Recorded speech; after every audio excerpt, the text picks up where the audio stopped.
Hello and welcome to today's episode of Stand Up as we kick off yet another week here living in the nightmare landscape that is the United States of America. It's Monday and I am happy to have Barry Ritholtz joining me today. We sat down on Friday, had a great conversation. I think you're going to love it. I learned a lot, as always, from him. If you want to jump to it, it starts about 30 minutes in. But first, I've got your headlines and clips as I do each and every weekday, getting up real early in the morning to finish it off for you. I hope you had a great weekend. I hope you had a great Mother's Day, if that's something that you celebrated. And I'm very happy to have you here with me. Thank you very much for your support. Can't do it without your paid subscription. This is an ad-free show. Patreon.com/Pete Dominic is the place to pay, or you can get a paid subscription over on Substack at StandUpWithPete, where you can watch my interviews live most days. Want to share a couple of quick emails. My email, standupwithpete@gmail.com. David T. writes, I just finished listening to both conversations with Christina Greer and Christian Finnegan. Christina subtly intimated that the most recent assassination attempt against Trump was questionable. That was my take while listening to your conversation. David, I heard it and chose to leave it alone. We're at the end of the conversation. I didn't want to get into it. I figured I'd talk to her about it off the air. And then he said about Christian Finnegan, I disagree with his rationale regarding the most recent assassination attempts against Trump along with previous events. I cannot stress enough to you, Pete, how much I completely agree with you. It just drives me nuts that so many people believe all of these conspiracy theories. In fact, it boggles my mind. Keep defending your perspective concerning the issue. We must not fall into the same vortex or lie on purpose to cash in. However, I do believe we are fighting a losing battle, but I will never give up hope. David, I don't believe we are fighting a losing battle, and I will never give up hope. That's where we might disagree, but I do appreciate that email very much. Elaine commented on the Patreon post, I'm with you, Pete. I do not traffic in conspiracy theories. These people are heinous enough in provable ways. We don't have to make things up. And my friend Steve in Michigan said, Pete, 99.9% distraction, they're 0.1% fun. These conspiracy theories on the left. We're supposed to be the fact-based ones, the keepers of democracy, etc. By the day, it's harder to discern the truth. Thanks for standing up. And while you can't burn bridges, some of us know that you put the ladder down for Dean and John, and they sort of pulled it up after themselves. Just saying. No, I don't think they pulled it up after themselves, Steve. I've never thought that, but they're not me. I'm not them, and that's perfectly okay. Great to hear from you, Steve. Thank you so much for all the emails. You can email me, standupwithpete@gmail.com, and I would have read those who disagreed vehemently with me on any of these conspiracy theories that the left is platforming. People who are progressive are platforming, but I didn't get any of those emails. I'm happy to engage further on it as we see these things coming up. And my friend Susie emailed me on a different subject, completely show format, and I thought it was really interesting. Because last week I mentioned that maybe I had some new ideas for the show format. She sent some thoughts. Maybe send out a survey to all of your subscribers. You get input beyond the Hangout and Podjam loyalists. Number 2, consider dropping the news headlines, but keep the news clips because the latter is where you're especially unique, and we love the added context and comedy clips we don't always have time to hear. 3, consider doing the news and or news clips only 3 times a week.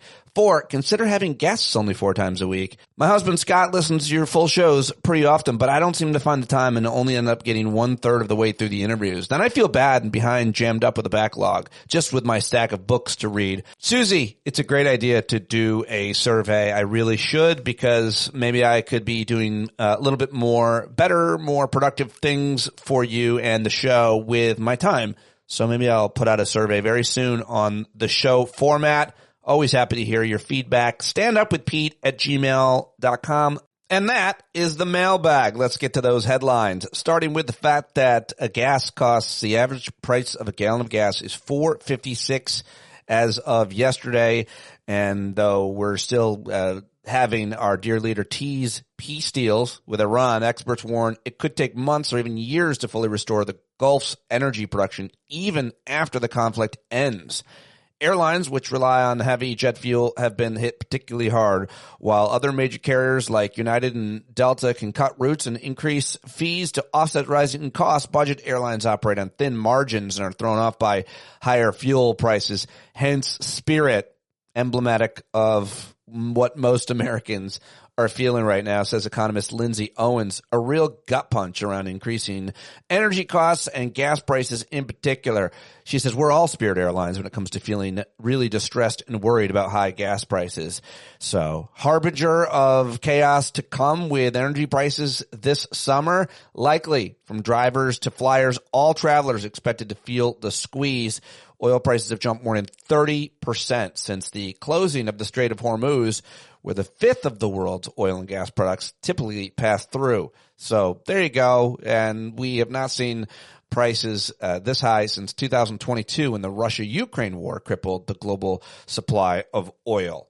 But don't worry, the Secretary of Transportation and former reality show star and congressman Sean Duffy is on top of it. He's got a new reality show. He filmed it with his family over the last 7 months. And so it's great. I mean, I can't imagine what we should be worried about. He's got this 5-part series, The Great American Road Trip. It was apparently paid for by a nonprofit, and his family didn't get any salary or anything, but there's a whole bunch of sponsors and companies that intersect with the Department of Transportation. That looks pretty bad. And the show brings him and his wife, who's a Fox News host, to their entertainment roots, where they have 9 children together. They met filming the show Road Rules, apparently. The president for CREW, Citizens for Responsibility and Ethics in Washington, Donald Sherman, says, as everyday Americans struggle with the price of gas and raise concerns about airline safety, the secretary announces that he spent time working on a road trip that appears to have been funded by the very industries his agency oversees.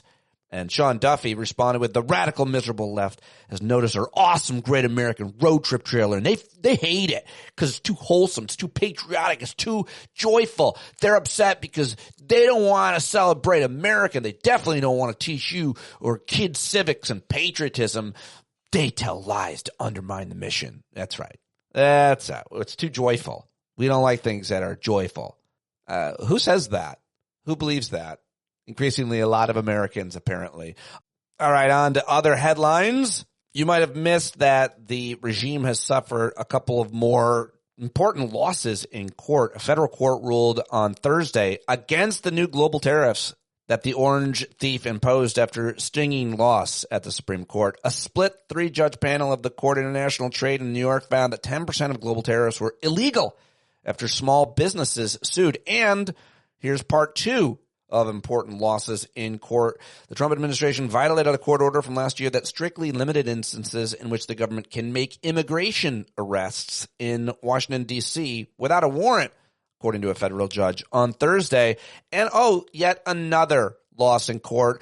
A federal judge in Manhattan ruled Thursday the Trump administration's choice to cut more than $100 million in grants for the humanities programs amounted to, quote, a textbook example of unconstitutional viewpoint discrimination, and found the cuts made by President Donald Trump's so-called Department of Government Efficiency unlawful. The ruling awarded a victory to advocacy groups and granted recipients who brought the suit. Though, there you go. Also, a clash between a federal judge in Rhode Island and a Trump administration lawyer continued to escalate on Thursday as the judges in the district appointed a special counsel to investigate potential misconduct by the lawyer, Kevin Bolan, who leads the civil division of the district's U.S. Attorney's Office.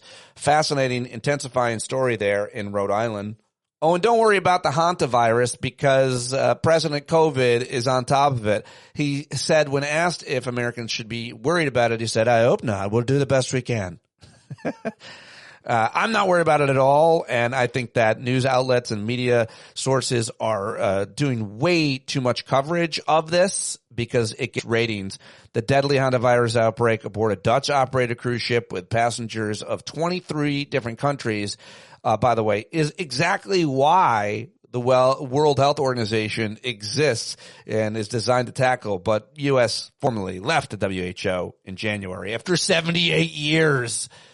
But again, not worried about this at all because I've read and listened to epidemiologists, and it is it's not a thing that we need to be concerned with, is as far as I can tell. So I'm not going to talk about it anymore. I'm not bringing on anybody to talk about it to get ratings. The governor of Florida, Ron DeSantis, acknowledged last week at the end of the week that Florida may soon shutter Alligator Alcatraz, the insidious name for an immigration detention center built in the middle of the Everglades. It's been the centerpiece of state and federal efforts to fulfill our Ayatollah's deportation promises. And so that's also, I think, really good news.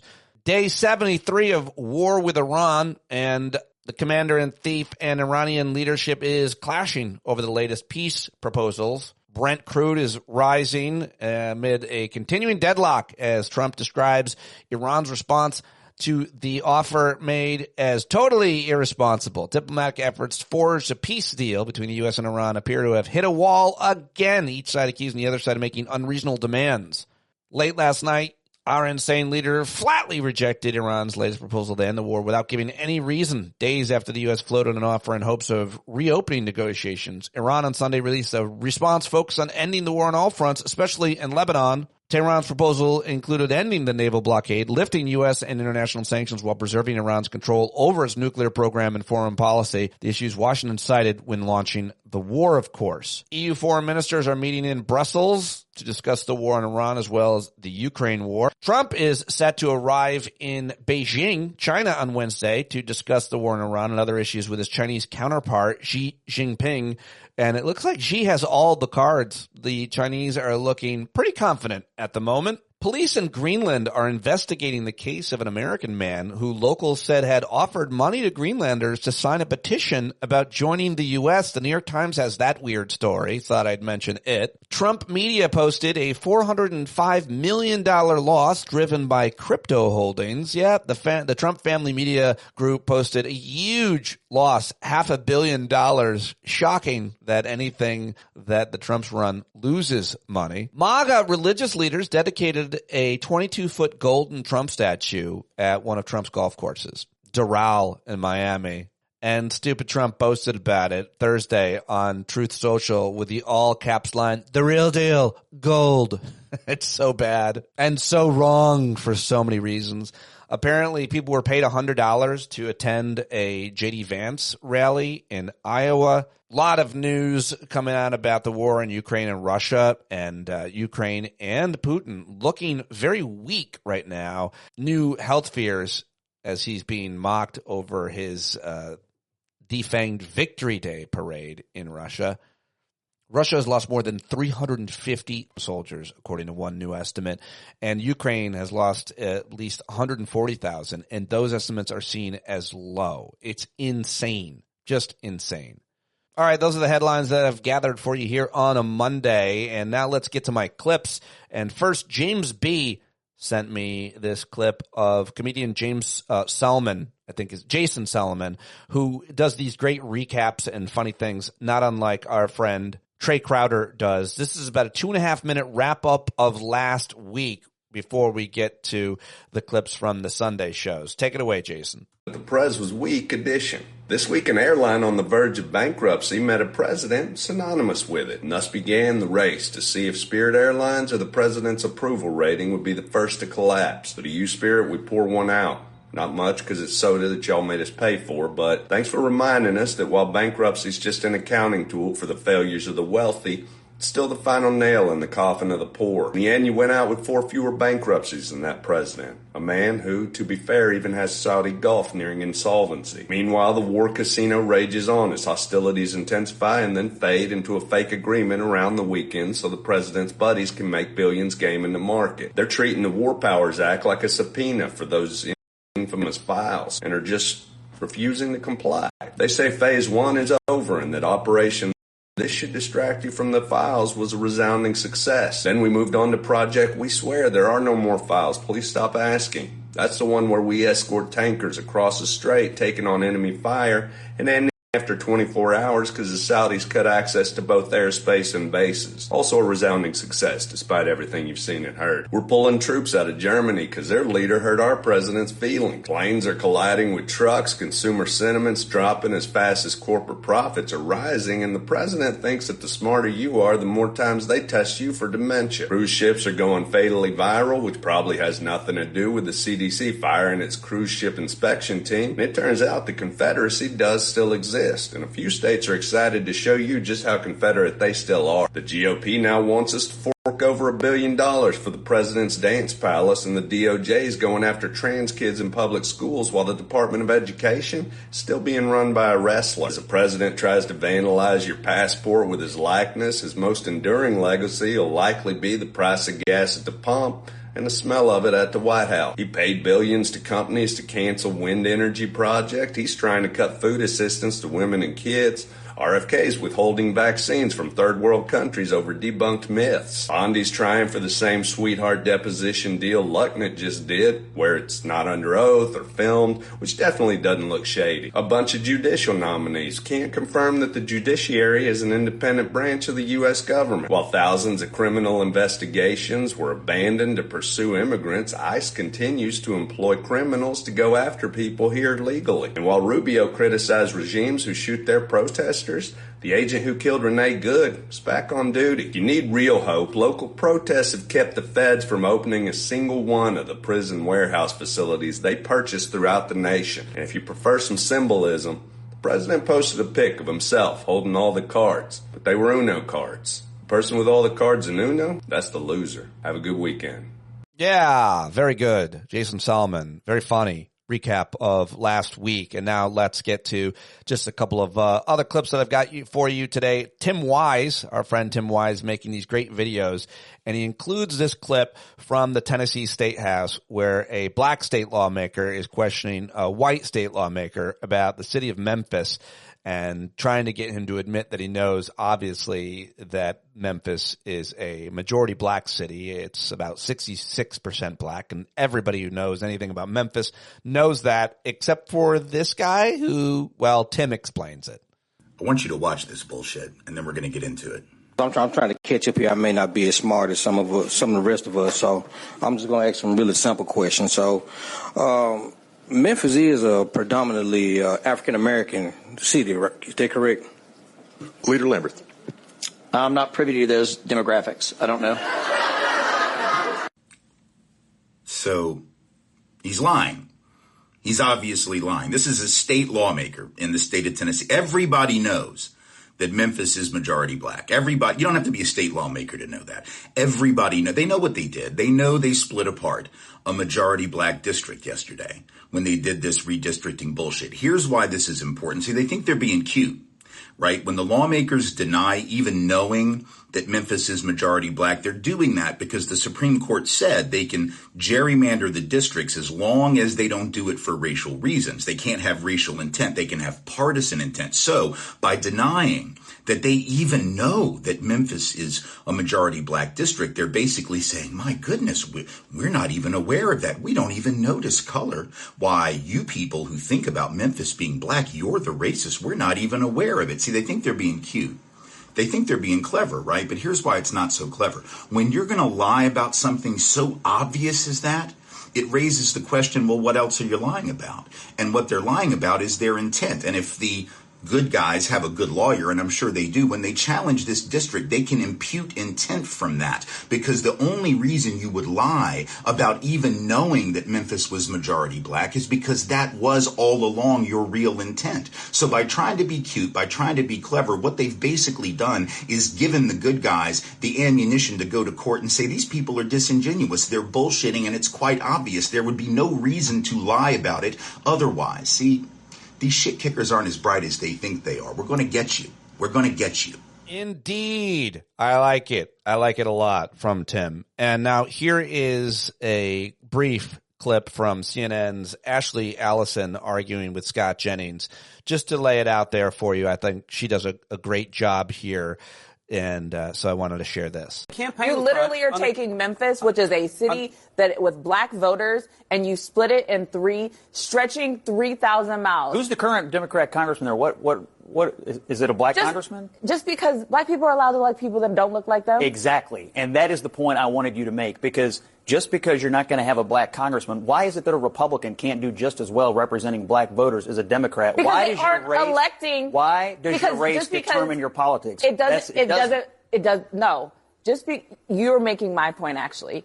The assumption is black people. No. The assumption is black people will only elect black people. No, black people are smart enough to elect. The assumption let me finish. Black people. Black people will elect people who will actually represent them, who have their best interests at heart. And what Republicans have done in Tennessee is dismantle the power for black people to have their voice. They did the same thing in Texas because they said they thought Latinos were going to swing for Republicans. There are black people that are represented. I'm black and I got a Republican president right now.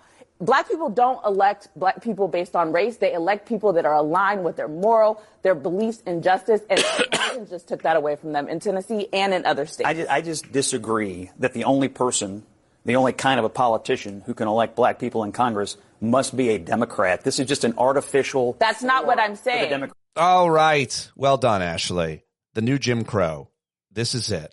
We are here. This is the issue of our time. Injustice anywhere is a threat to justice everywhere, and we are the ones that we've been waiting for. Sorry, it's us. We got to do something about it, and we will. Ali Velshi explains it really well on the best Saturday and Sunday corporate news program out there, Velshi, and he's only going to be hosting it for a little while longer before he moves to weeknights, but I'll miss him hosting it. Jacob Soboroff is sitting in or taking over apparently, but I don't know if he's ever going to be able to do the job that Velshi does, with all due respect, but here he is yesterday, and I thought this was just pitch perfect. Let's be clear. This system diminishes the power of everyone's vote. You may not live in Louisiana or Tennessee or Alabama or Mississippi, but if we are living in a system where everyone's vote doesn't carry the same weight, it means your vote is diluted too. Doesn't matter how hard you vote Democrat in California or New York if the system is rigged in half a dozen southern states. That is where democracy is defeated, in the abstractions, in the corrupting little power grabs and screams. Democracy is not defeated because somebody stands up and says, democracy ends on Tuesday. It's defeated in the dozens or hundreds of smaller, malevolent moves against it. And right now, this is the most important one. And look, Democrats were always the underdogs in this fight. Their approach to mid-decade redistricting was retaliatory.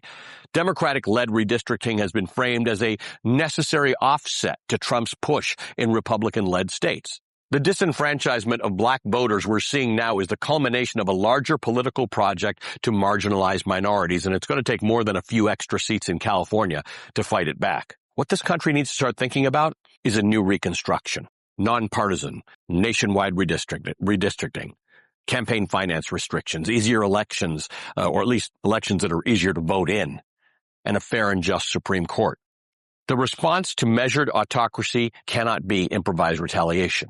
Let me tell you about the states that have already enacted new maps and the party which stands to benefit from each. In Texas, Republicans could gain 5 seats, 1 seat in North Carolina, 1 or 2 in Ohio, 3 or 4 in Florida, 1 in Tennessee. Democrats, on the other hand, could gain 5 seats in California, 1 in Utah. Louisiana could add yet 1 more in the Republican column. But even these gains, I just want to be fair, are presumptive. Voters haven't voted yet. Nothing is certain. What's left of American democracy is, in fact, up to you, up to voters, defying the expectations of people who seek predetermined outcomes to elections, who seek to choose their voters rather than to let their voters choose them. Yes, indeed. That's just a short piece from Velshi's monologue. And the next segment or first guest right there was Elie Mystal, who is great as always. So good.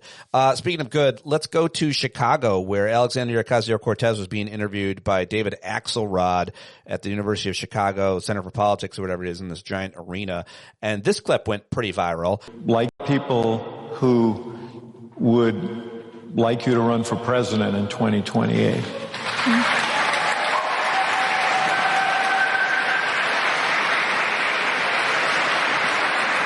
Apparently some of them are here. And there are people there are others who would like you to run for the United States Senate. Senator Schumer's up in 2028.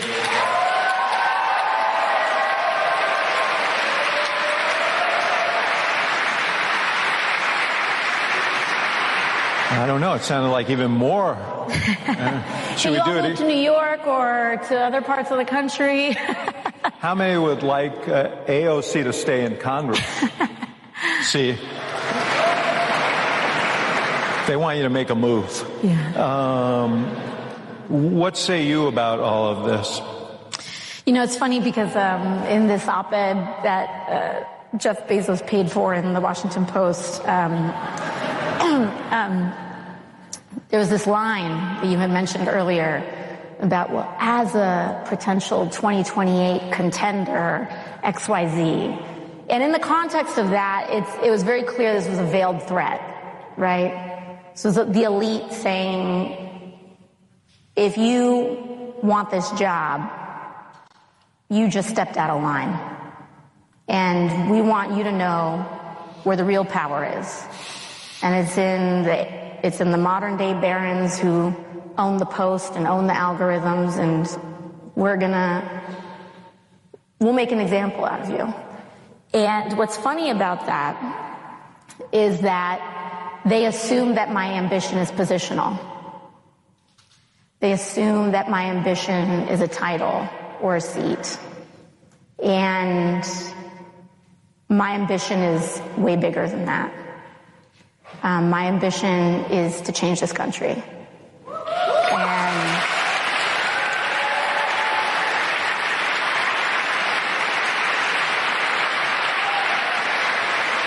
presidents come and go. Senate, House seats, elected officials come and go. But single-payer health care is forever. A living wage is forever. Workers' rights are forever. Women's rights, all of that. And so, anyways, a finer point to your question is that when you aren't attached, right? When you haven't been like fantasizing about being this or that since the time you were 7 years old, it is tremendously liberating. Because I get to wake up every day and say, how am I going to meet the moment? And conditions change radically all the time. So I make my response less to an attachment to some positional, title or position and working backwards from there. But I make decisions by waking up in the morning, looking out the window, and observing the conditions of this country. And saying, what move or what decision can I make today that is going to get us closer to that future, stronger, faster, better than yesterday? All right. AOC, bringing the house down in Chicago. And finally, let's get to some jokes, some laughs brought to us by Seth Meyers on Friday night's Late Night with Seth Meyers. During an Oval Office event yesterday, President Trump discussed the upcoming UFC fight at the White House and told reporters it has, quote, never happened before. No kidding. Nothing you've done as president has happened before. Do you think when you started selling cologne on your website, we thought, yes, just like Lincoln? During an event yesterday honoring military mothers, President Trump said that drug trafficking by sea is down 97%. And added, quote, a lot of people say, what do you mean by C? Is it C like vision or is it CSEA? A lot of people say that? Or you said that and someone tried to make you feel better by saying, a lot of people say that. FBI Director Kash Patel has reportedly been giving colleagues and civilians personalized bottles of Woodford Reserve bourbon.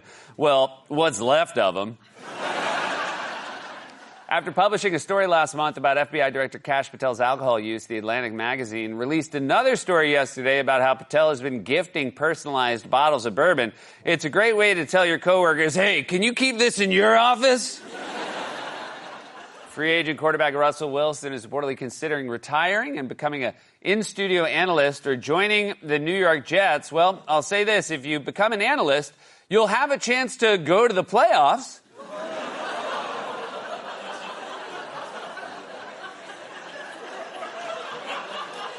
Usually people aren't that touchy in the off-season. It hasn't even started yet.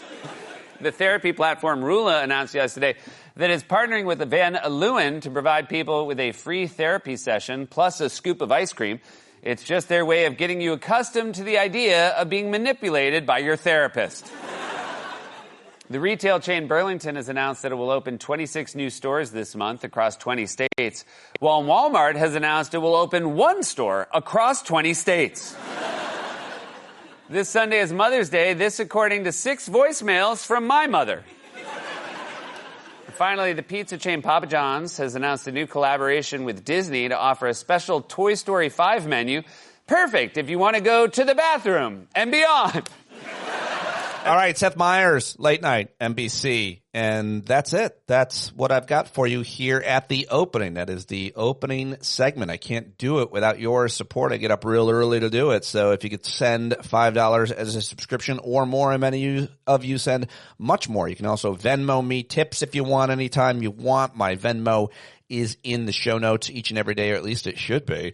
And that's it. That's all right. That's the opening. Let's get to my conversation with Barry Ritholtz. We had sit down. I think it was Friday when we talked. Was it? Yeah. Oh, maybe it was Thursday afternoon, actually. Anyway, he's the co-founder, chairman, and chief investment officer of Ritholtz Wealth Management. His new book is How Not to Invest, and it is a big deal. It's like a bestseller in finance. It's very, very good. And my dad loves it.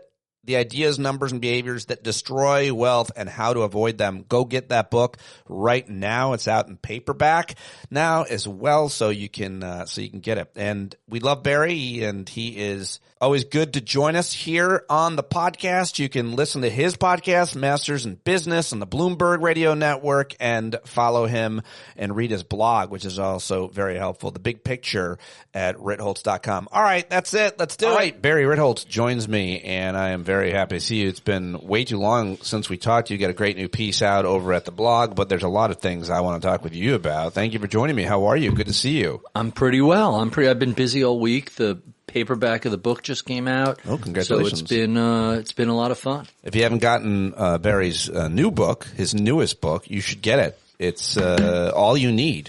You know, can you stop making noise on your desk today when you're joining me? How Not to Invest. The Ideas, Numbers, and Behaviors That Destroy Wealth and How to Avoid Them. My dad swears by this book. Longtime investor. Really? Oh, loves it. Loves it. Loves you. He just texted me and said, why is Barry dressed as Grimace from McDonald's? I don't know, Dad. He just loves just purple. A polo shirt. It's the purple. And I knew you would have the pink background, so I wanted to compliment your colors. Oh, it looks great. You look great. Thank you for joining me. There's a lot that I want to talk. Just as we go on the air here, if you will, air in quotes, we're live. It's about 5:00 on Thursday the 7th, and I'm seeing headlines that the U.S. has bombed a city, an area of Iran. And I wonder how closely you are following the news, because when there's talk of more war, when there is more war, that obviously affects markets. How closely do you follow the war? So as a citizen of America, sure. I follow the war. As an investor, here's the really crazy thing.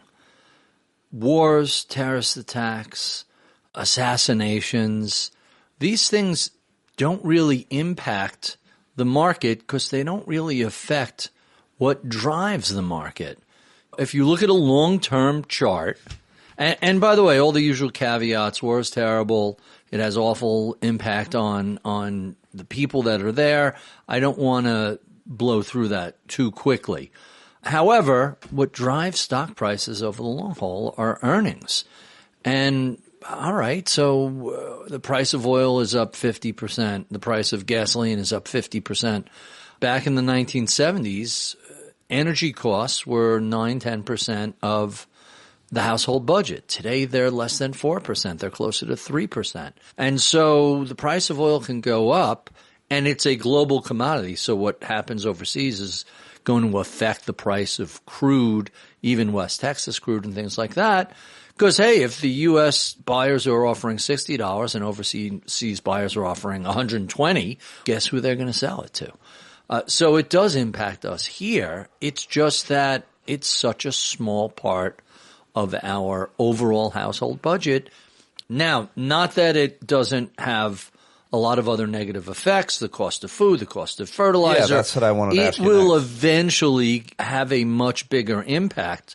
But the people who are unhappy about gasoline prices at $4.66 a gallon, hey, wait till you see what food costs. Wait till you see what the bill for your barbecue this summer is going to be. Everything is going to be appreciably higher. And the really unfortunate situation here is that every one of these bad economic outcomes were decisions of choice. Right. The tariffs were a choice. In fact, for the most part, we've already seen that movie. We know tariffs have a bad impact on the economy, and they don't work. They don't work to reduce deficits. They don't work. It's a tax on consumers. It doesn't really impact other people, other countries. They just respond tit for tat. It's not exactly the art of the deal. So first there were the tariffs. Then there was a war of choice, which was nobody really explained, here's why we're going to war, here's our purposes.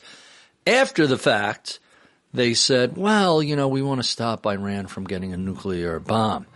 And the response to that is just simply, gee, if only we had a treaty in place that was preventing them from enriching uranium and building if towards only a bomb. an agreement had been negotiated for literally years, a hard-fought agreement that would have done way more than whatever they're going to get here. Right. But by the way, just going to your point about these self-inflicted wounds, Republicans could have done nothing, and the price of everything would have been lower. But that's correct. I mean, they started a trade war and a real war, and they love to shoot off their own dicks. They could have done nothing. Instead, they shot it. Is that a technical term? All of our dicks, really, because they hurt themselves politically, but they hurt all of the rest of us. And they're working really hard to make sure that politics doesn't matter because voting won't matter very much. Well, yes, we can talk about that. That's kind of where but I have no expertise in that. I have no insight other than I'm not saying believe in democracy, and you have a corrupt Supreme Court that's overturned the Voting Rights Act. And the last time they gutted the part of it, it was an obvious reaction. Man, I would love to go forward in time 100 years and look back at how history treats people like John Roberts, one Dred Scott decision after another, one embarrassing, hey, if you're just going to make shit up, well, let's stop pretending. Just say laws don't matter and we're going to do what we want. For a while, the stock market was kind of holding Trump in check. That's where Taco came from, and that's where all these other issues came from. But look, here's where we are today. You still have a very robust economy. You still have a stock market making all-time highs. He inherited a robust economy from his predecessor, just as he did the last time he was elected. That's right. And it's shocking that this is the zero responsibility White House. Rather than say, hey, we know what put Spirit Airlines out of business. They were never a great airline to start, but when you're paying $100 million more, I don't remember if it was a quarter, a month, and it's not in your budget, guess what? You're going to run out of money really quickly. Well, I want to ask you about that. So between the tariffs and the war, this administration put Spirit out of business, and they were so quick to blame the Biden administration. Hey, at what point is this your economy? Listen, I don't think a guy gets sworn in on January 20th and 60 days later on March 20th, you can hold him responsible for the entire economy because you have to pass a budget. You have to put in some policies. It takes a little while. Now you've had the tariffs in place for a full year until they were found unconstitutional. It shouldn't have taken that long. This is your war. These are your tax cuts. The one big beautiful bill is his. You have to own what's going on, and it's amazing how he just gets away with so much. By the way, one thing that is not being mentioned enough, that even if you got a tax cut, or if you're one of those people who got more money or could keep more money because of the no tax on tips policy and so on, even if you got that and you benefited from it and then you noticed it, which I bet a lot of people didn't, but if they did, it's been erased by the rising cost of things because it wasn't significant enough. I mean, certainly I think it's true probably for individuals in the middle and lower income, but businesses as well to a certain extent, because you can cut taxes, but if the price of health insurance and gas and everything else is going up at the same time, have you actually saved any money? By the way, the argument, of course, that Republicans are making is that if only the Biden administration would have let a merger, JetBlue and Spirit merge, then this wouldn't have happened. First of all, it was a federal judge's decision, is my understanding. But more importantly, a lot of people have argued if they had let them merge, and a lot of people are against these kind of mergers for obvious reasons, antitrust and price controls. But if you had let them merge, well, then they both would have gone out of business as a result of gas prices. That's an argument being made. It's easy all to make in hindsight, but I just wanted to put that out there for context, see if you had anything. I think JetBlue is a much healthier company than Spirit was, so I don't know if they both would have gone out of business, but it certainly would have hurt JetBlue. And here's the problem. In every field we look at, the traditional competition has gone away. We are just not seeing the same level of competition that we used to see. And so if you're paying more for healthcare or hospital treatments, if you're paying more for, go down the list, ticket prices, automobiles, go look at everything that has gotten priced aggressively.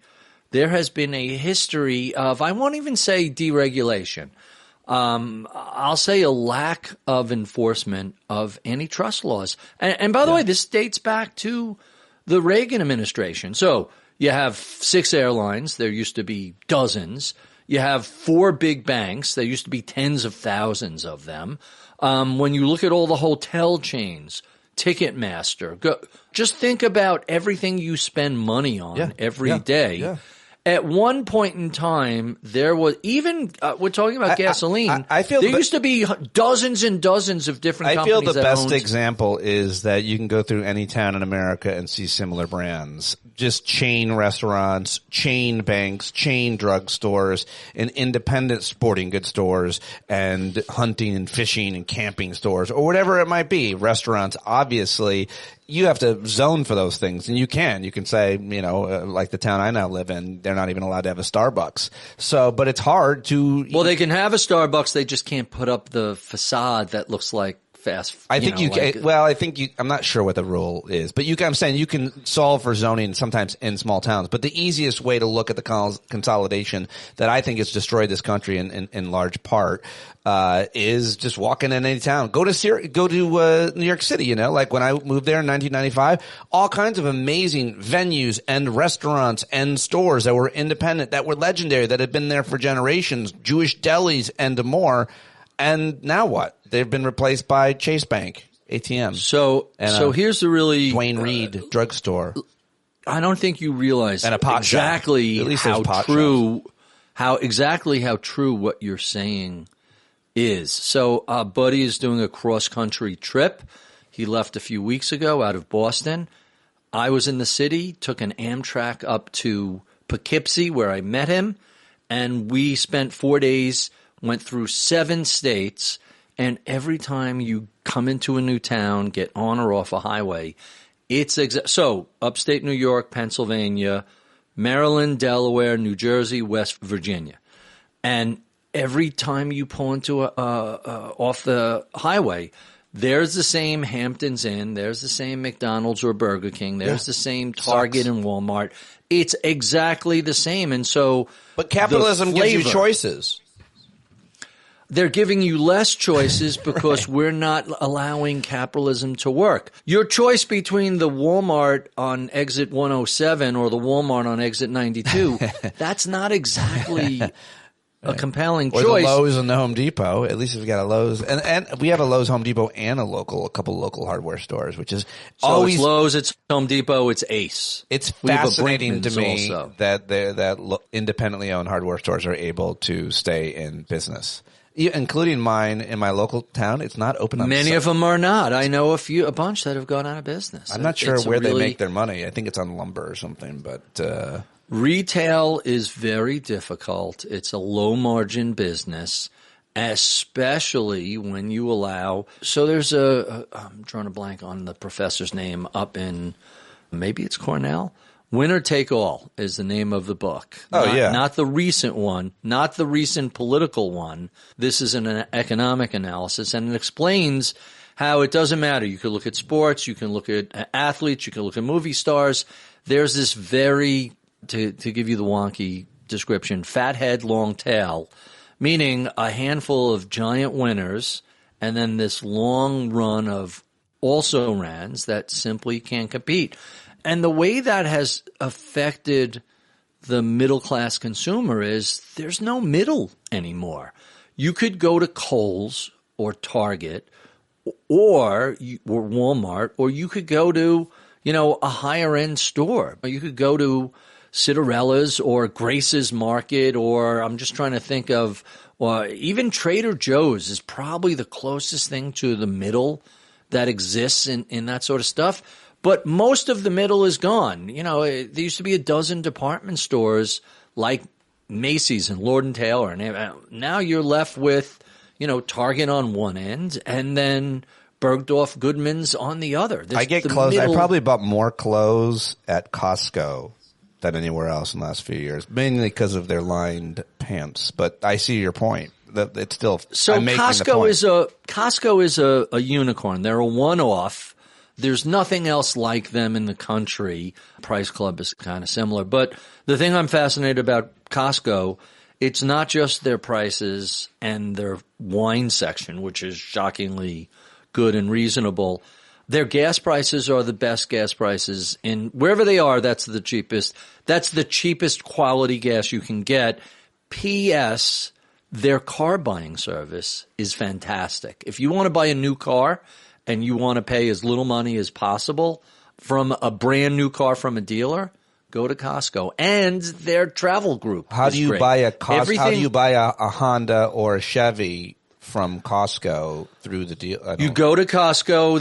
If you're a member, you go to the website and you tell them exactly what you want, and they have a relationship with a Honda dealer, a Toyota dealer. It's cheaper than it would I know be at you're the a dealer. big fan of Ferraris. You're not going to get a discounted Ferrari at Costco, but you want a Ford truck, go to Costco. Right. You'll do better there than you will. Just breaking news: Trade Court rules against Trump's 10% global tariffs.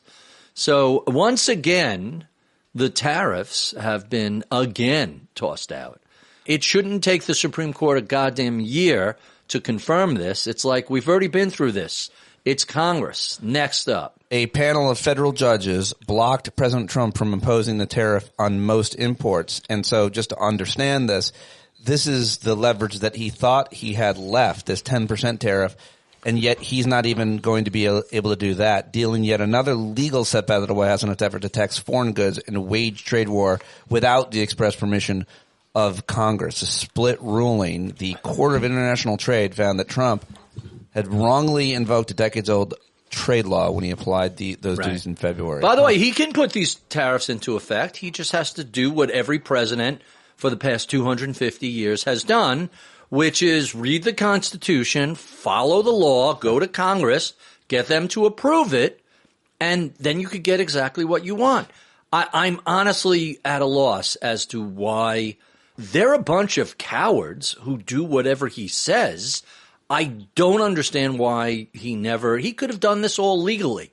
Thank goodness they don't understand the Constitution or the law, because had they done this legally, we would have a onerous 20% tariff on everything. The reason they didn't do it legally is they couldn't do it legally because they didn't have the votes. That's why he doesn't do things legally, because he would rather be an autocrat and decide. I don't know. He has plenty of. They have a majority. Not on the trade tariffs. You don't think they could have jammed this through? I know they tried it in 2018 because I think that the vast majority of Republican conservatives are against tariffs. It's part of their orthodoxy, and they yet know they vote for a lot of stuff that they're against also. Yes, you think they would draw the line on tariffs? I generally think that if he could get congressional approval on a thing, he tries to get it, but he can't. He couldn't get it on repealing Obamacare in his first term. He couldn't do it. He lost by one vote. Let me go back to the current kind of state of the economy when it comes to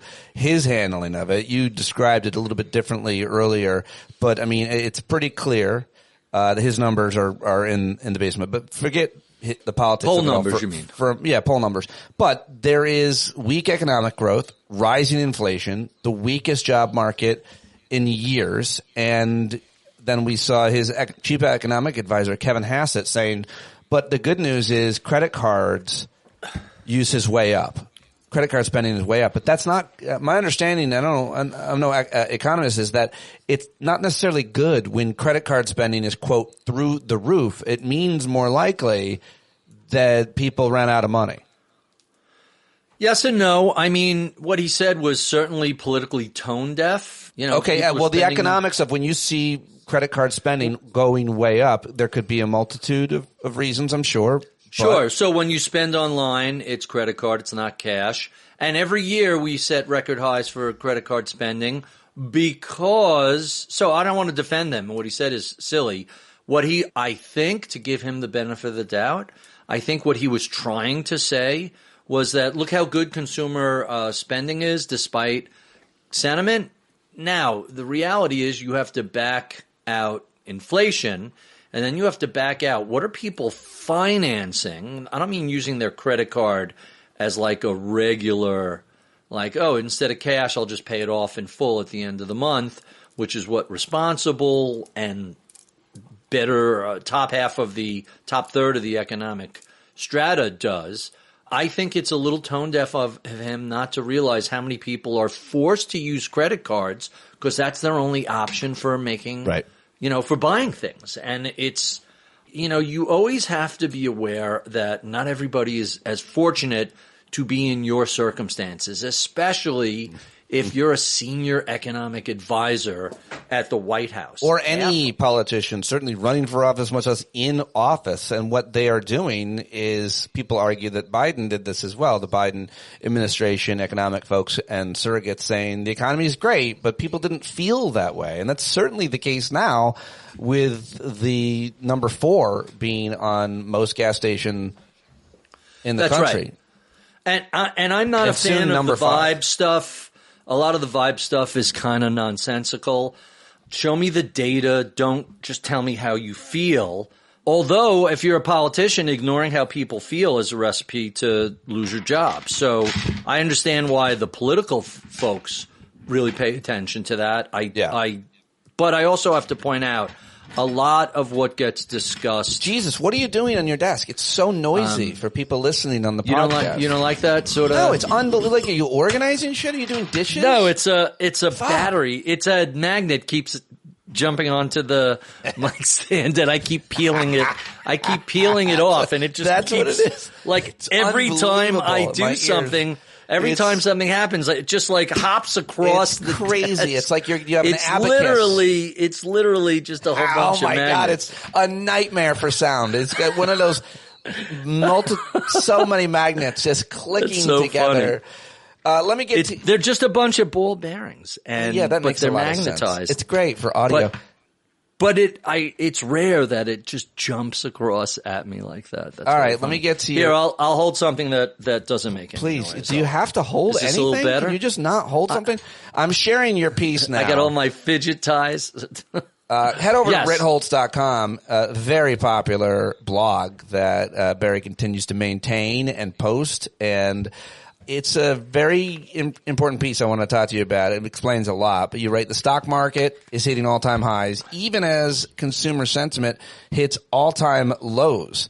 Is this a paradox? Hardly. The confusion stems from people who imagine market prices move off their personal economic experiences as well as broader consumer sentiment. This is a false belief, easily disproven with a few data points and charts. Why is this relevant right now? All-time highs versus all-time lows, the lows being consumer sentiment. Because, even at the Milken conference, which is going on in L.A., which is a bunch of masters of the universe getting together and discussing the state of the world and how they can cut it up for their own benefit. I saw even those guys get this wrong. You know, it's really kind of funny that, wait, you're a billionaire and you don't understand how the stock market works? That's just fundamentals.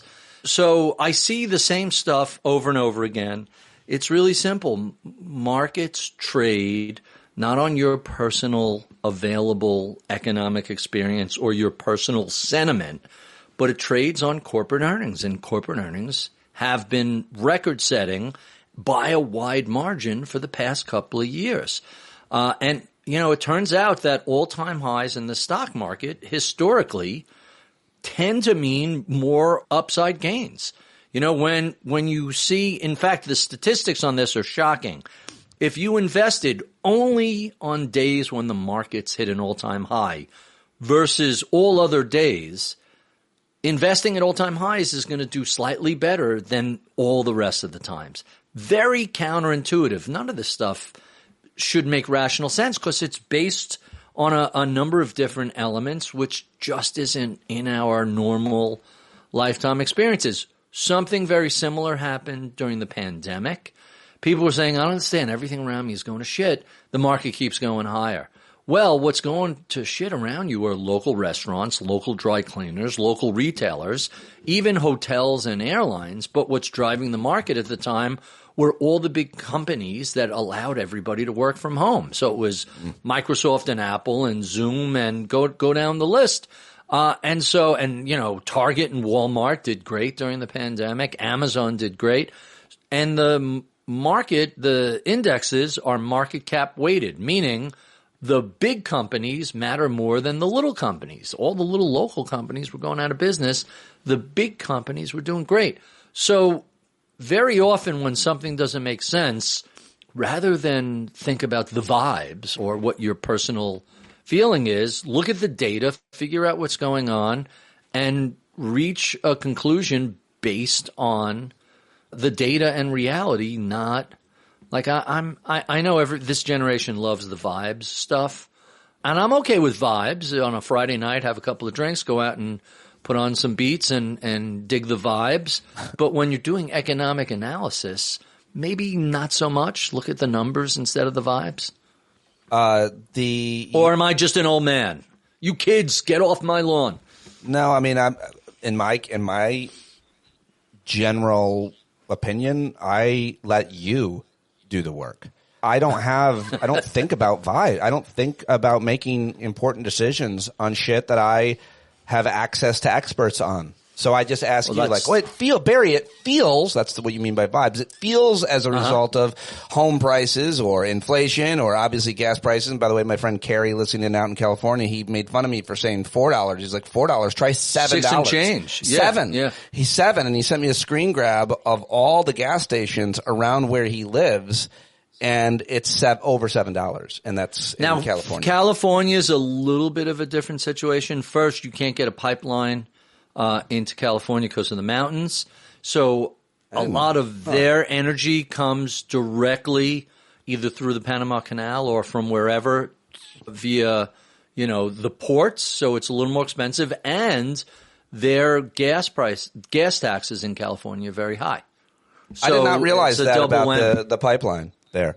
Oh, yeah. Let me just California is it's its own country. Let me ask you about the issue that you and I have been fascinated by and talking about for years, which is renewable energy, whether it be for your home, for your car, for your business, or anything else. The Iran war and the high spiking costs of gas prices puts this under a pretty important spotlight, but the last time we had something like this, we did not have the technology that we now have in solar, in wind, and most importantly in batteries and cars. I was in Amsterdam a couple weeks ago with my daughter who's going to be going to school there. I rode in my first BYD, and I forget exactly. Pretty cool, right? It's a great car, but I forget exactly what the comparisons are with this Chinese all EV in terms of its distance, how long it takes to charge the battery, and how much it costs. It's $10,000. Who cares what its distance and its charge? I mean, it's competitive with Tesla across every metric.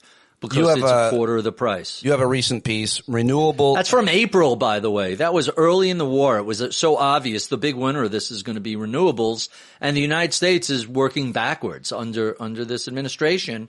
They are ceding the leadership and ceding ceding the leadership in renewables to China, who is the big winner from the Iran war. Yeah. Giant winner. It's all China. The other big winner is every oil company with record profits. Oh, that's a given. I mean, that's just But the point is, like what you're saying and what we've been talking about for years, and people should go read this recent piece, renewable clean energy is winning. Like what is the economic words for when the market share of purchase of, in this case, EVs starts to exceed combustion engines the way it has in like Scandinavia and certain other smaller countries. But like it's a regime change. It's a shift in the there's no going back.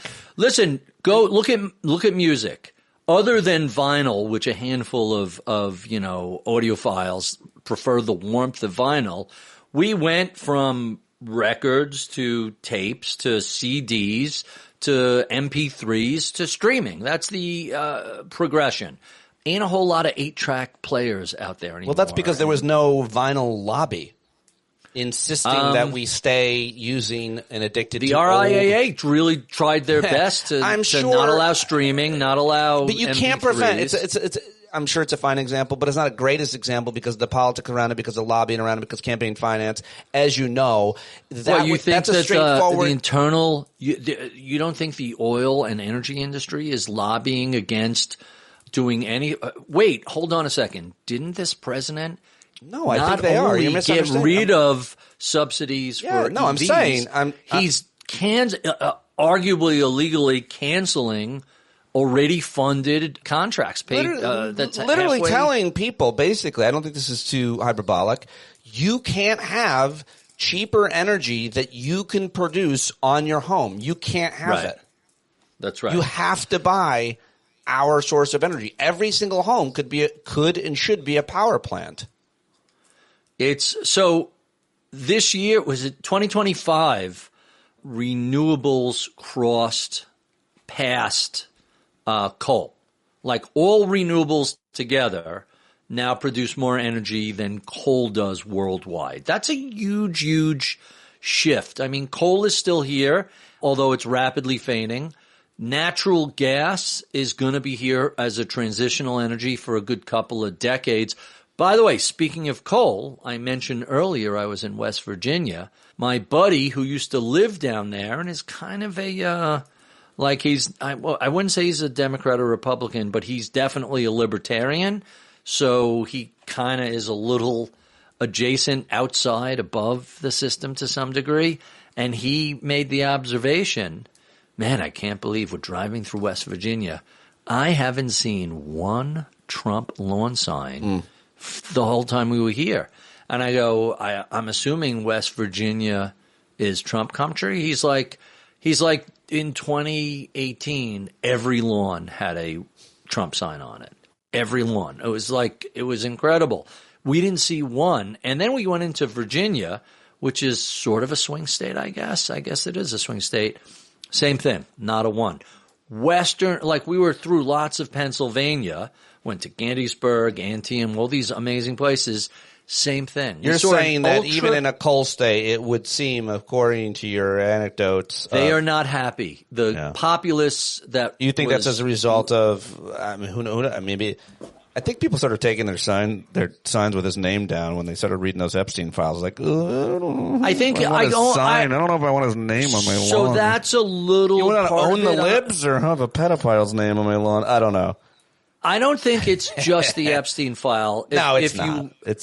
But it's certainly, that's not a non-factor, certainly a factor. But when you kind of run and saying, all these endless wars in the Middle East and, we won't do that. And then you and I know that the president has, for as long as he's been a public figure, had a trouble telling the truth, him and the truth are sort of not exactly. I mean, he's created a society where nobody knows what to believe anymore because he lies all day. Well, the flood the zone thing, it just overwhelms everybody and all that stuff. But I think a lot of his supporters said, You know, the libs think he's a liar, but he's telling lies on our behalf. He's our guy. He would never lie to us.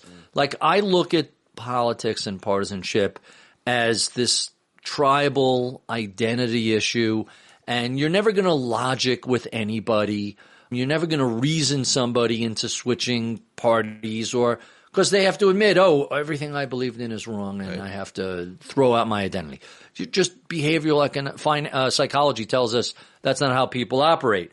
But when the guy who's supposed to be your redemption, who's owning the other side, when you can't avoid the reality that he's just been bullshitting you on – if he bullshitted us on not going to war, what else did he bullshit us on?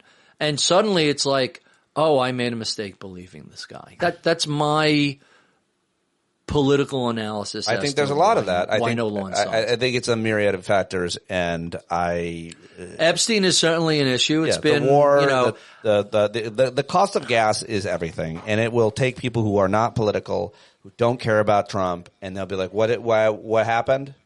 Why did this happen? And when you have an easy explanation for why a thing happened. We went to war, and we went to war in large part because you canceled a treaty that was working because you were annoyed that the black guy that put the treaty in place made fun of you at the White House Correspondents'. Even if you don't get that far.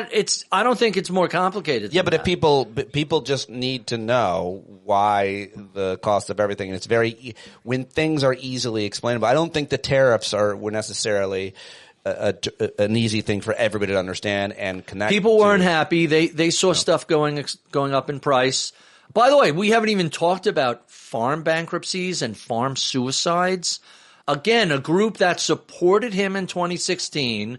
He screwed them and then tried to make up with it with a 8 or a 12 bill. I don't remember what it was, but it was billions of dollars of taxpayer money making up for. China just said, screw you, we're not buying your soybeans. And suddenly the farmers farm bankruptcies continue to climb in 25. Farm bankruptcies surge, but below peak. This is from 1 week ago.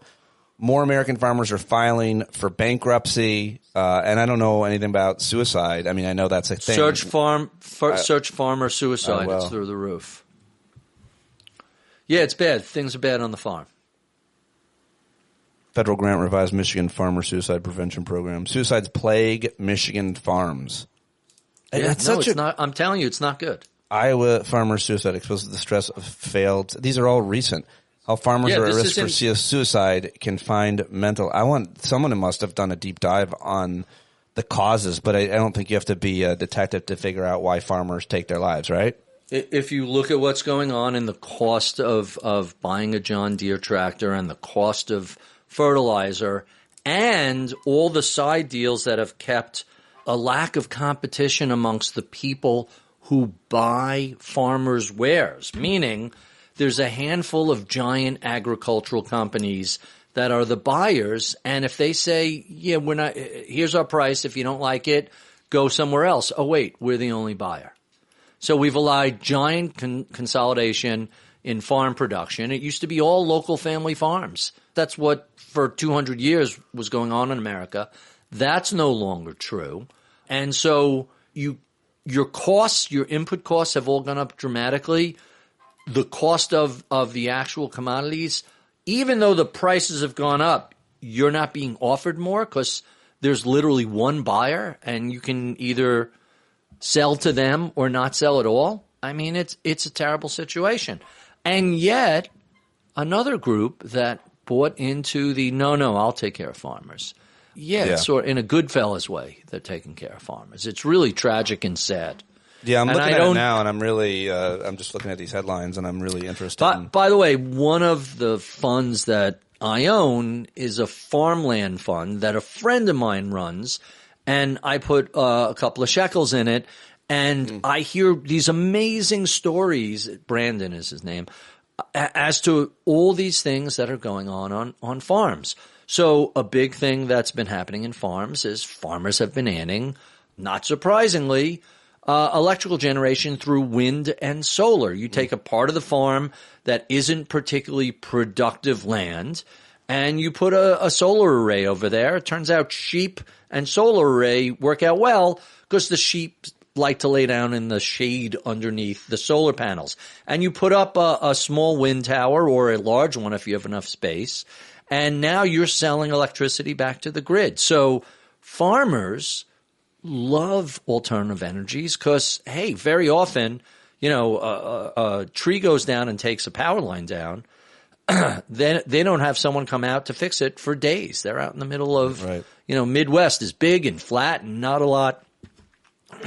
So anyway, it's hard to see why this administration has abandoned farmers after just causing them so much grief, because so they much just heartache, use so them. much bankruptcy, and so many suicides. I'm sorry, but Republicans are the worst at everything. They're the worst people for a lot of reasons. But to me, the thing that I think is such a gross lie and has been my entire life is that Republicans care about veterans. We're talking about farmers, and they act like they care about rural people more because they're overwhelmingly white and so on. But they don't care about veterans. And if you care about veterans, you wouldn't send them to wars of choice.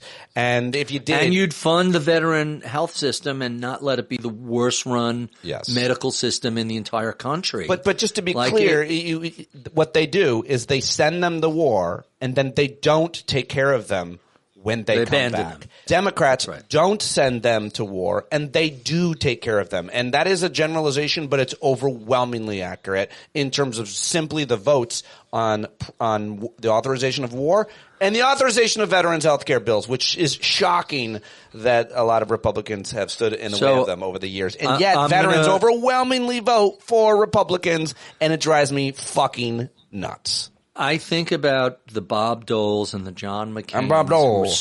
Who served, not only served with distinction and came back injured, but their experiences led them to be very supportive of VA. And I am hard-pressed to think of a Republican today who really focuses on vets. Who's the guy?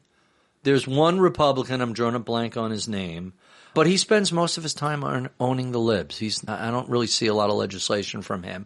P.S. This Congress, on track to be the biggest do-nothing Congress in history. The fewest amount of legislation passed. No, not Tom Cotton. He's a veteran. What is monster. Has he been good on vets? No, absolutely not. I mean, again, do you vote to send them to war and support these wars of choice? Tom Cotton is the biggest hawk and has been for years and years. And he certainly doesn't vote to take care of their health care the way that Democrats do. He's empty barrel. I don't know, so I can't. Like all of them, but empty barrels. They stand for nothing. They stand for nobody. That's the thing about the Republican Party. There isn't a constituency other than the super wealthy oligarchs who they are trying to benefit. I mean, there's no group of people in America in terms of special interest groups that they actually care about, actual people. I mean, veterans and farmers are what we're talking about. They use them. They create all kinds of nonsense things to activate them, like trans kids and sports, and then they vote against their own interests, and then they get screwed. All right, so I don't know. Every election. Jerry Moran of Kansas, former chairman of the committee, is a strong advocate for the VA Mission Act. John Boozman has consistently pushed increased outpatient care options.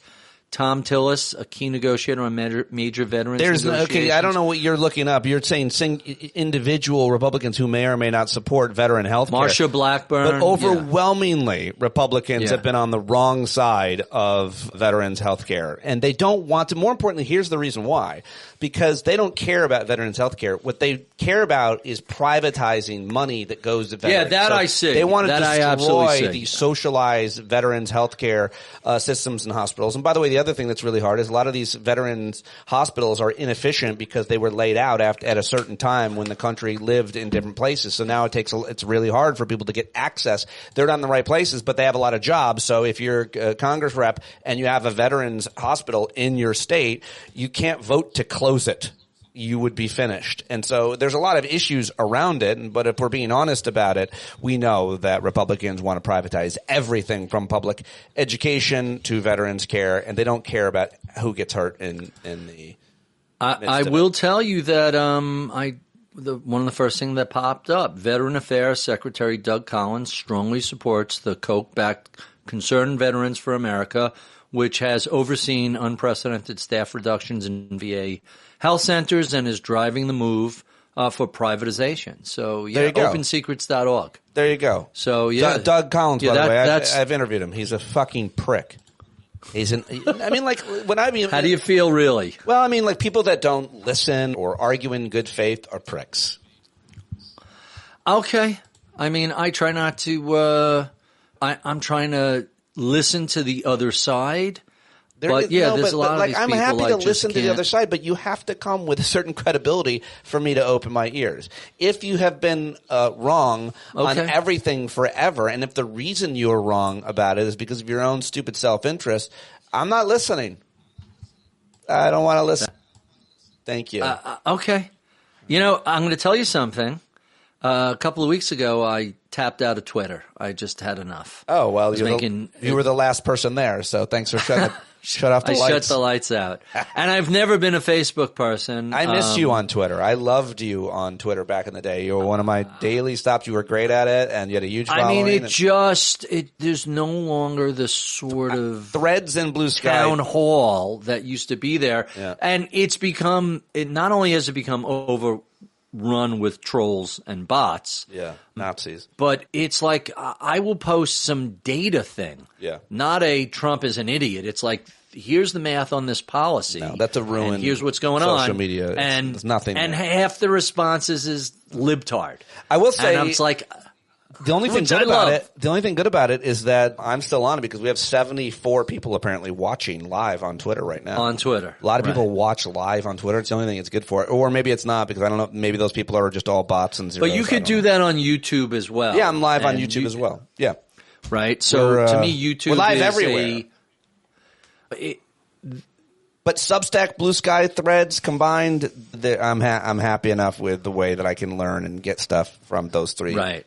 sites. So to me, there was this brief moment where social media was going to democratize all this stuff and give everybody access. And, as so often happens, it's the tragedy of the commons. A person realizes they could take a huge advantage of a circumstance to their own benefit to the detriment of others, and so they do. And that's kind of what's happened to it. I mean, Twitter was circling the drain before Elmo bought it.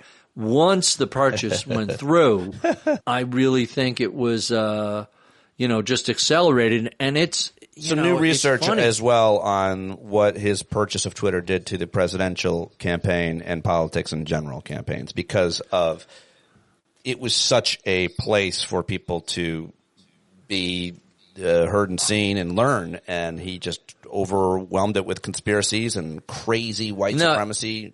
Nazi and shit. The algorithm throttled down opinions that he like. So how much effect? It's hard to know. Hard to know how much any of those things affect voter behavior I always thought that everybody brings their own little bias bubble to these things, and their own algorithm.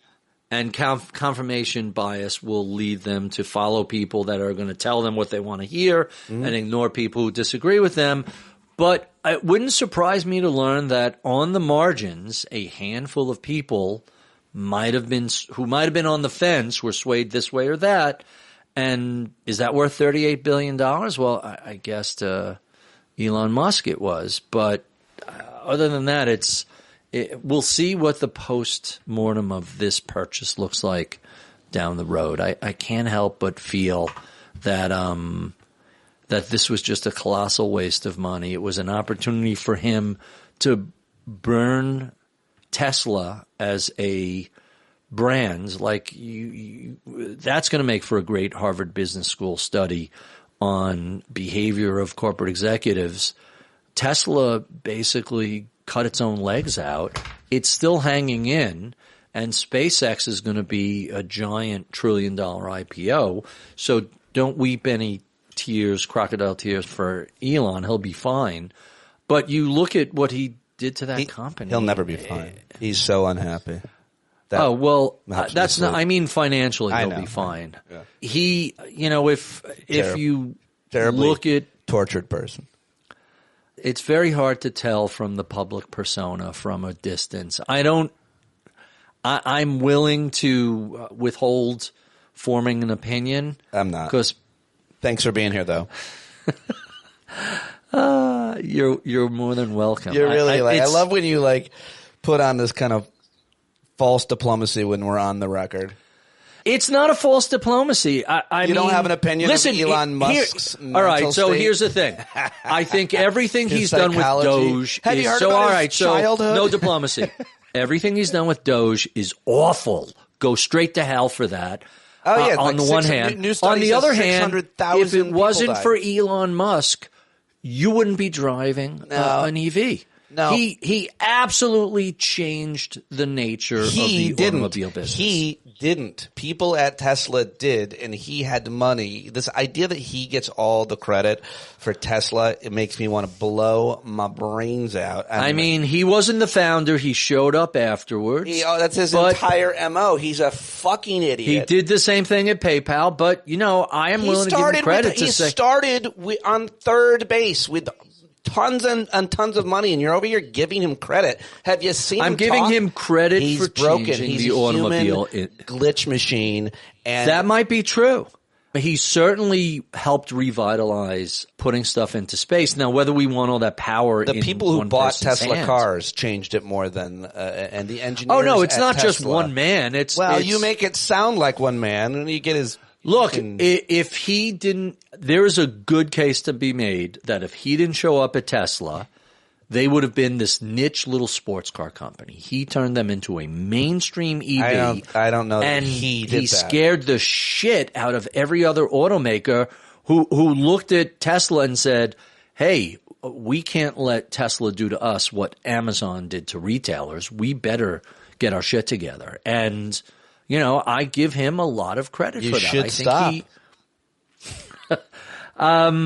You should read about that. Have you read about all his, No, I'm not a big fan of what's his name. The guy who did the book on his Steve Jobs book was awful. So I just couldn't. I couldn't. I'm not pick talking up about the Elmo book. I'm not talking about. I don't know what exactly he did specifically, what choices he made, or what capital risks he took at Tesla. But I'm not buying any of what you're saying, and we'll never talk again.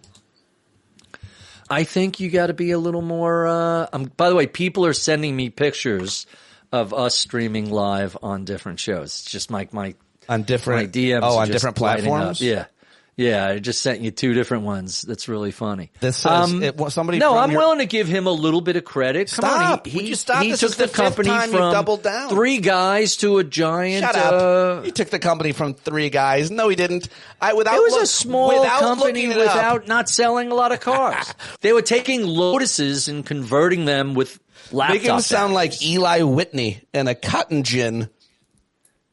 Make him sound like Ben Franklin. He is a rich asshole whose daddy gave him These all are his not money. mutually exclusive positions. Well, they aren't, but there's a lot of other rich assholes who do a lot of other things that they should probably get credit for in many ways. Ted fucking Turner.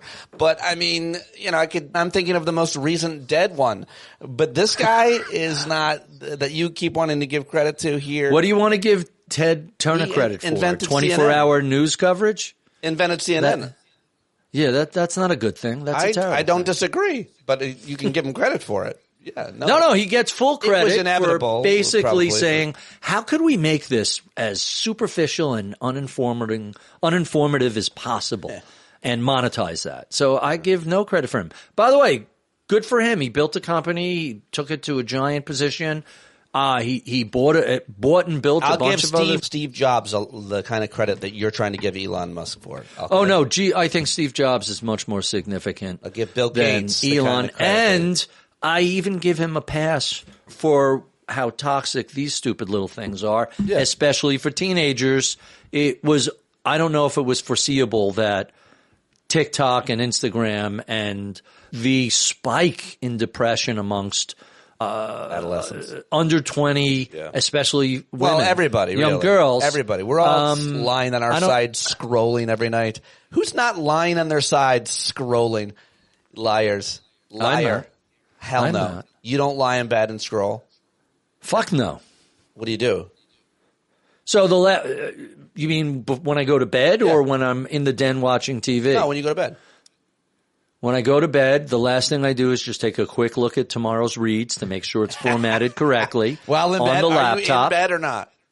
So I'm in bed, but before I brush my teeth and get ready for bed. Oh, okay. Yeah. And I do that. That's 5 minutes. The laptop gets put away. I don't touch. My phone is on the charger. I don't touch my On phone the nightstand? at all. Bedstand? On the nightstand, yeah. And then you don't look at it. Little electric charger.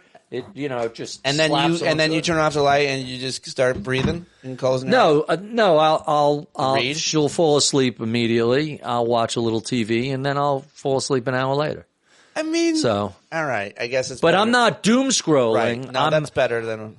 I will. TV. What I watch, and I've told you this before, is I will go to YouTube and I will watch how the universe works, or Into the Wormhole, or some space show where there's a sonorific British voice. Oh, really? It helps you sometimes it's Morgan Freeman just quietly describing listen to Peter the Coyote. nebulas. And it basically, I got 5 minutes and I'm out. I think it's so fascinating, by the way, that it's hilarious. I think it's so fascinating that now, Grant, the last 10 years of my marriage, we've been separated for 3 years now. We didn't sleep in the same bed. Really? So it's been forever since I've slept in, had any kind of, slept in a bed with the woman, in a routine way. And so I think it's fascinating when couples go to bed with the TV on. I think it's crazy. I would get so fucking annoyed. I'd be like, will you turn that off? If my ex-wife kept her lamp on, I used to do a long bit about it, my stand-up ad. Yeah. I would go, could you turn your lamp off? I'm trying to sleep. And then she'd be like, oh, sorry. But then she'd turn her iPhone flashlight on, which is a more piercing light that goes through my goddamn eyelids. Yet you have the TV on and your wife is like, or vice versa. The People four that of can do us that- get into bed. Sometimes it's the three of us. Sometimes it's a throuple. It's me, my wife, and one of the boys who are sleeping on the floor. Nice sometimes, kids. Good kids. Sometimes both of them. And, so I have never been, we'll get really personal. I have never been I've always slept 5-6 hours a night my whole life. I've never used an alarm clock. I wake up, and when I wake up, I'm like, let's go. I bet. Up and out, right? And it's but I'm a bad sleeper when I travel. So, if I'm not in my Maybe it's own because you're bed, not with your wife. Maybe, I don't know. Even when I travel with her, I take Lunesta, and when I wake up on a Lunesta 6 hours later, that's crazy. Like a little groggy, I and I'm cannot like, do it. is this what it's like when people normally wake up? Because that's not. I am very you're so much a morning different. person. Yeah. How do you sleep? I scroll a lot. It's my worst thing. All right, that's healthy. First of all, TV is terrible. That lamp is terrible. But let me doom scroll and think about that while I sleep. Wrong. No, don't get me wrong. I'm saying what I do is terrible, but I'm alone and in charge completely of my choices. Whereas if I had a partner who was doing something that did not, she's okay with the TV. I know. I'm not saying she's not. I'm saying it's fascinating that she is, or and vice versa. That anybody falls asleep with the TV on. And the sleep timer, it goes off. Get some headphones, and that light is so bright. I can't have light. If you're watching space. The screen is mostly black. Oh, and this is interesting. You got to send me that. Send me that next time you're watching it. I want to know what you're watching. It's fucking hilarious. No, I'm not. I'm no good. It's the most. So first of all, Morgan Freeman just talking. It's so interesting. And there are now a ton of fake AI channels where it's Morgan Freeman. Oh, that's he's not getting paid. It's David Attenborough, whose voice I love. I heard you fall asleep to Elon Musk interviews. What? Barry, I deserve a lot of people say I should get credit, and who does a lot is Barry Ritholtz. He gives me a lot of credit that I deserve. Listen, I think he has driven more than any other person I want to end the stream. Adoption of EVs. And in fact, I'm going to tell you, okay, I always push you to be reality-based. Yeah, I'm reality-based. I don't disagree with you that he's a because I'm not going to disagree with you. In large part because of what you've taught me about critical thinking, which is why I've had to take some of my friends by the collar over these assassination attempts lately. Because of you and others and the critical thinking skills that you've taught me and just the idea of Occam's razor and, conspiracies in general. But in this I have family members who insist that July of 2024, the assassination the Butler attempt shooting that just where nipped his ear. the guy was killed. Yeah, that whole thing I know was staged. a lot of smart people that think that. I think almost a majority might believe that.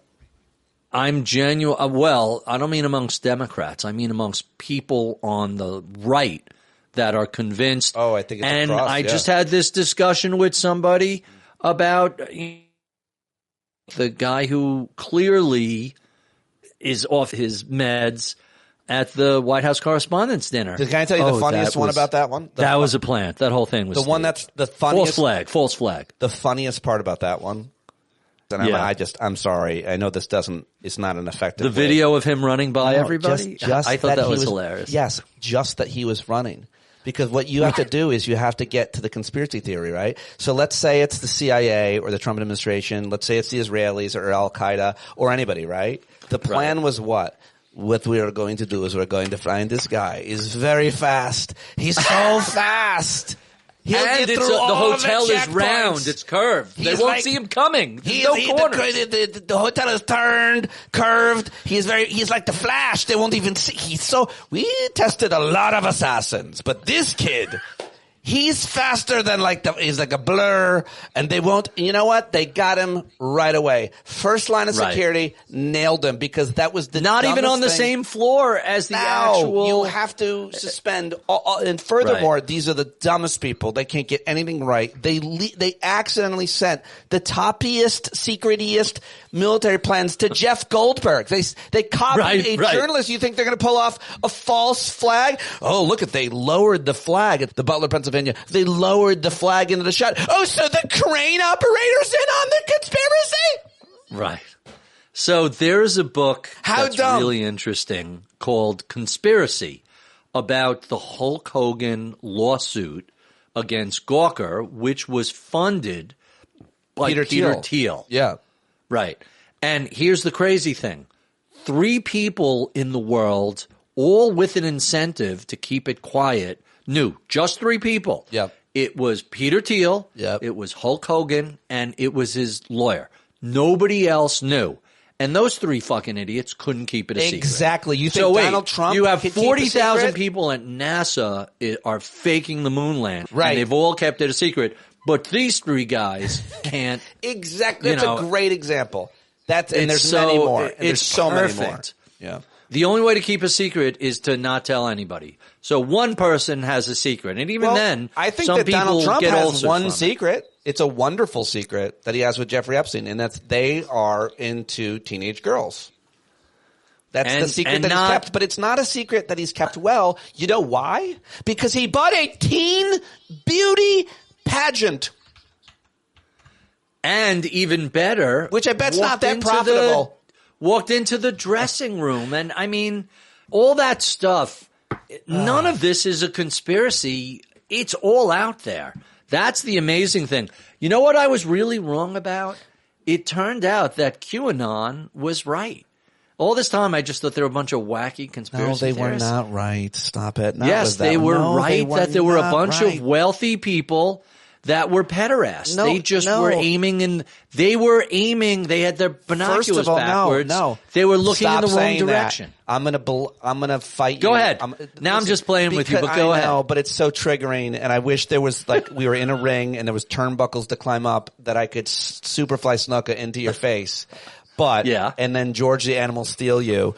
When people say QAnon was right, The reason why it triggers me is because QAnon spread a multitude of conspiracies. A ton of stuff, right. And the vast majority of them were and none crazy. of the things they said and the would happen one that happened. they said here wasn't that there's billionaires that were just pederasts. It specifically said they did things like farm the blood of kids. Right. And That's all right. and then it animated this guy to go into a pizza store in Washington, D.C. Right. So it was, and by the way, wrong person. No basement. Yeah. Right. So they couldn't even find the right billionaires who were doing it. They blamed Hillary Clinton.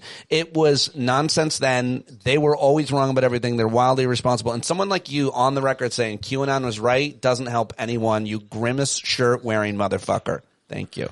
So the one thing I need to make you aware of is if you want to ever confess to a crime, the perfect place to hide the confession is the last 5 minutes of a podcast because nobody's listening. The last 5 minutes of the podcast. Well, yeah, so except for then I'm going to clip it up, and it's the only part I'm going to put out there. I got to do a live read for adrenochrome now. By the way, Claude tells me, honestly, very little that QAnon ever said was right.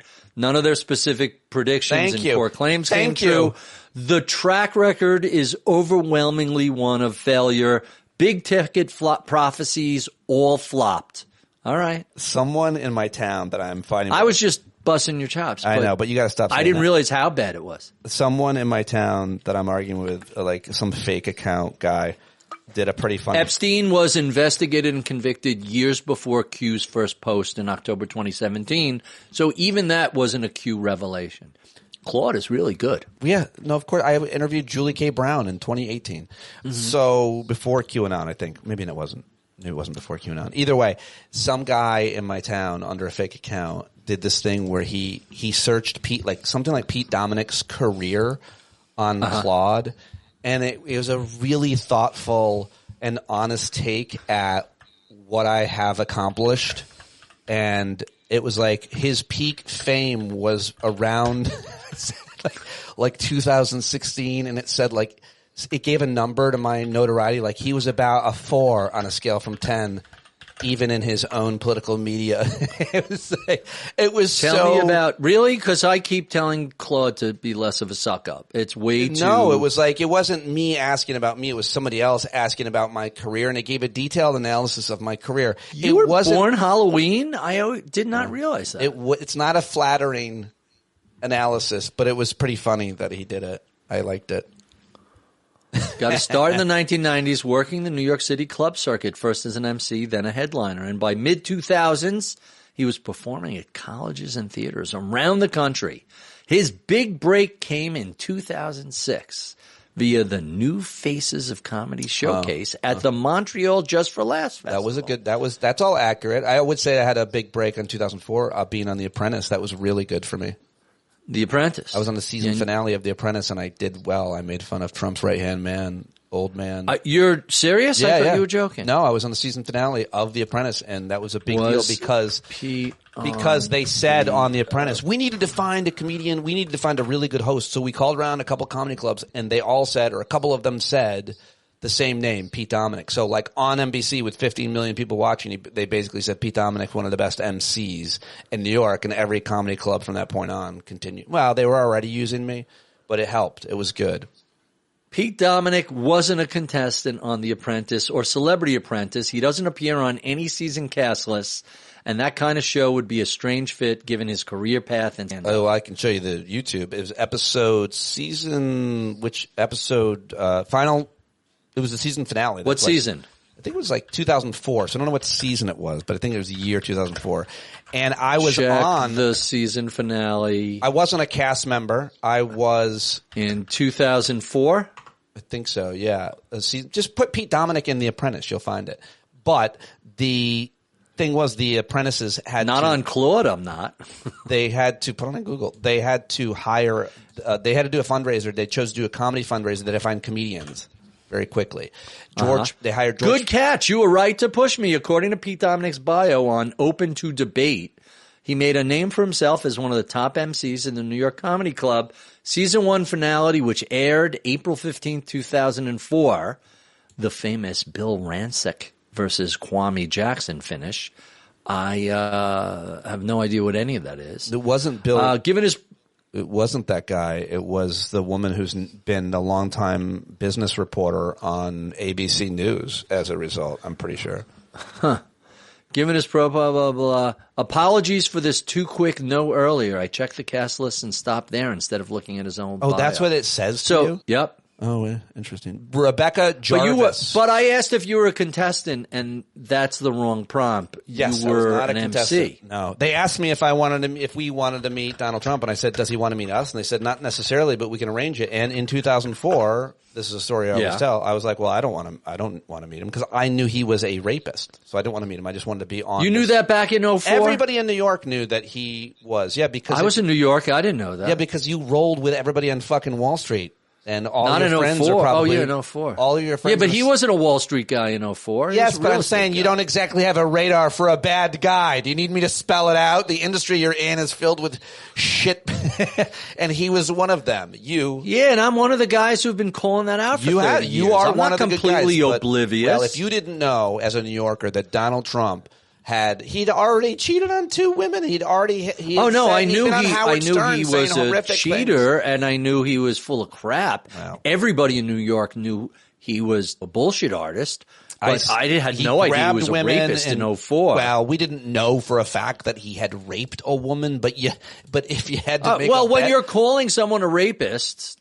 Well, I didn't call him a rapist then, but I knew that he was. Is that why you didn't want to meet him? You said no. I did not want to meet him because I'll take a paycheck from a rapist, but I won't meet one. I didn't take a paycheck from a rapist. I took a paycheck. You did that for free? No, I worked. Yes, it was free, and I was on NBC. It wasn't Trump that paid me. He got made famous by NBC, and no doubt about that. No comedian, at that point. Was going to be like, no, I won't be on the most popular show's season finale. No, and I controlled so much of what happened. Look how defensive you got. And I also turned down being on Last Comic Standing because they told me that I had to quit my job at SiriusXM or I couldn't be on the show because I could be asking for votes on the radio and it would be unfair, and I didn't. Well, you could say I won't do that. I'll sign an agreement, and you could listen to the show and see I won't do it. Nope, that wasn't the case. Yeah, you should have a better lawyer. You could have worked that out. I should have. Absolutely. You're right. Absolutely. All right. Absolutely. Well, this was fun. This was a fun departure. We enjoy our conversations. I learned a lot, and I appreciate you joining me and everybody watching live. And you should go read Barry at his blog. Subscribe there. And but more importantly, get the new book. Buy the paperback. Can I tell you? How not to invest. Buy the paperback. I've been putting up an excerpt on it or discussion on it every day this week. Oh. Tomorrow, one of my favorite chapters I'm putting up on how when the Beatles first came on Ed Sullivan, the reviews were uniformly terrible. And it's the Nobody Knows Anything chapter, the start of that. That's a great point. Yeah. So it was a lot of fun. Tell your dad I said hi. And Dad loves you. Thinks he has made a lot of smart decisions simply by reading your stuff. There it is. Somebody put it on a step and took a picture of it, thinking it was. The purpose of that whole background is. We're going to put the paperback on a step. There is no doubt in my mind that background is AI. You think? You don't think? Oh, I know. I have 100 different clips the publisher sent me. If we put it on a step, so when I first started looking, I'm like, wow, these guys took a lot of photos. I'm like, wait a second. No, someone didn't take 150 photos to pick the 75 best. Get the lighting right. I don't like this step. Let's go to a different place. I have it in every direction. I have it sitting on the desk. Go get the paperback, everybody. And thank you for watching. I'm going to end our stream. Goodbye. We appreciate it. Final words, Barry. Thanks for having me. This was, as always, a blast. There you go. Get the paperback. How Not to Invest. Follow him. Listen to the podcast and all the rest. Learn more about Barry and all my guests in the show notes. Support this show with a paid subscription. It is ad-free. Tell your friends about it, most importantly. New subscribers always welcome. Join us at the Hangout on Thursday night. This Thursday night at 8 p.m. East. Hope to see you there. John Carroll writes and performs all the music. Often at our Hangout as well. He's a Grammy Award-winning singer-songwriter. You should support him at johncarroll.org. Be the change you want to see in the world today and every day. I'll talk to you tomorrow. When you're tired of begging, saying pretty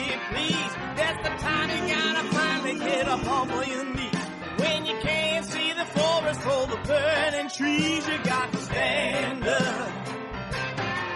Hey, you've been sitting so long, you got the creaky knees, you got to stand up. Stand up. I think you're driving wheels with leaking grease. Boy, you better stand up. Stand up. Well, there's a whole lot more of us who know what's right. They'll keep right on ignoring us if we keep sitting tight. You got to open up the window to let in some light. You got to stand up. That's right. You got to rise up. You got to stand up. You got to stare the devil straight in the eye. We got to let him know it's his turn to go. See it clear when all you hear is a lie. So get up off of your butt, get down off of your fence. Even if it ain't a very friendly audience, well, they'll begin to listen when you start making sense. And you stand up. Stand up. No need to point your rifle to defend your town. Just stand up. Stand up. You know they can't deny you what you're laying down. Boy, you better stand up. Stand up. Show your face of every color, yellow, black, red, and brown. She's the place where every lost child will finally be found. There's only one thing to do before we stand our ground, and that's stand up. Stand up. Well, the founding fathers saw a land for all. They had to stand up. They had to stand up. They had a keen imagination for a crystal ball, drawing all the plans of stand up. But all they had to go on was the time they were in, with other causes for laws, and since they weren't even sin, they knew that change was gonna come before the change would begin. They had to stand up. All right, they had to stand up. We got to stand up. We got to look the devil square in the eye. We got to let him know it's his time to go, and make it clear when all we hear is a lie. Why you lying awake wondering where the money all went? It'll be the cost of freedom that'll go unspent. You can see him flee the scene of that experiment if you stand up.